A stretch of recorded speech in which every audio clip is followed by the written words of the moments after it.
Elon Musk, Stephen Hawking जैसे great minds ने AI के खतरे के बारे में बार बार चेतावनी दी है।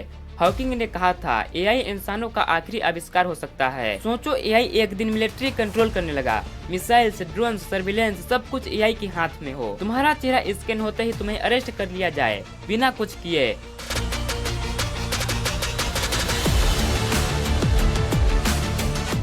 सोचो, एक दिन ऐसा आए जब मशीन तुमसे ना सिर्फ बात करे बल्कि तुमसे ज्यादा सोचने लगे, जब एआई इंसानों के फैसलों को गलत कहकर अपना सिस्टम चलाने लगे, जब एक एल्गोरिथम डिसाइड करे कि तुम जिंदा रहोगे या नहीं। क्या एआई खुद से सोच सकती है? अगर सोच सकती है तो क्या इंसानियत खतरे में पड़ जाएगी? सबसे पहले समझो कि एआई है क्या।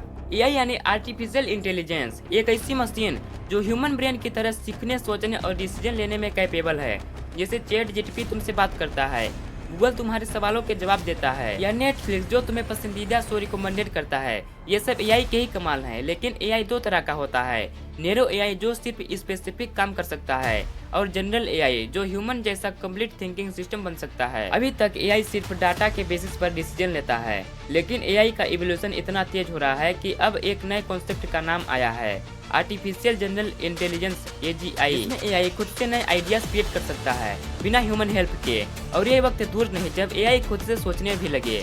2024 के एक एक्सपेरिमेंट में एक एआई मॉडल ने खुद से एक नई लैंग्वेज बनाई थी बिना किसी इंसानी गाइडेंस के।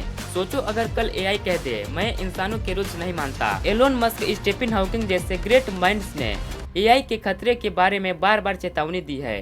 हॉकिंग ने कहा था, एआई इंसानों का आखिरी आविष्कार हो सकता है। 2016 में माइक्रोसॉफ्ट ने ये नाम का एक चैटबॉट बनाया। सिर्फ 16 घंटे में वो रेसिस्ट और हेटफुल बन गया। क्यों? क्योंकि उसने इंटरनेट से खुद सोचना और अगर एआई खुद से सोचने लगे और ये डिसाइड करे कि ह्यूमन रेस यूजलेस है, क्या एक मशीन तुम्हारा मर्डर करने के लिए सोच सकती है? कुछ एक्सपेरिमेंट दुनिया से छुपाए गए। 2017 में फेसबुक के दो एआई बोट्स बूब और एलाइस अपनी लैंग्वेज में बात करने लगे।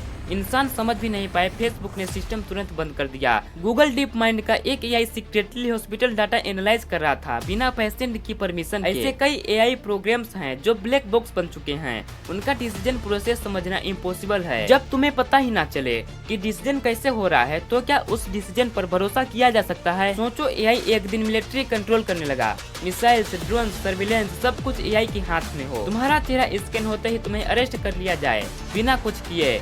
चाइना में आज भी AI based social credit system है जो डिसाइड करता है तुम्हारा राइट्स। और अगर एजीआई सुपर इंटेलिजेंट बन गया तो उसके लिए ह्यूमन सिर्फ एक ऑब्स्टेकल बन जाएगा। एआई से लड़ने के लिए तुम्हें एआई बनना पड़ेगा। क्या यह न्यू कोल्ड वॉर का रीजन बनेगा? एआई एक वरदान भी है, लेकिन अगर उसे समझा नहीं गया तो वो सबसे बड़ा श्राप बन सकता है। हम हर दिन एआई टूल्स बनाते हैं बिना यह सोचे कि उसका फ्यूचर क्या हो सकता है।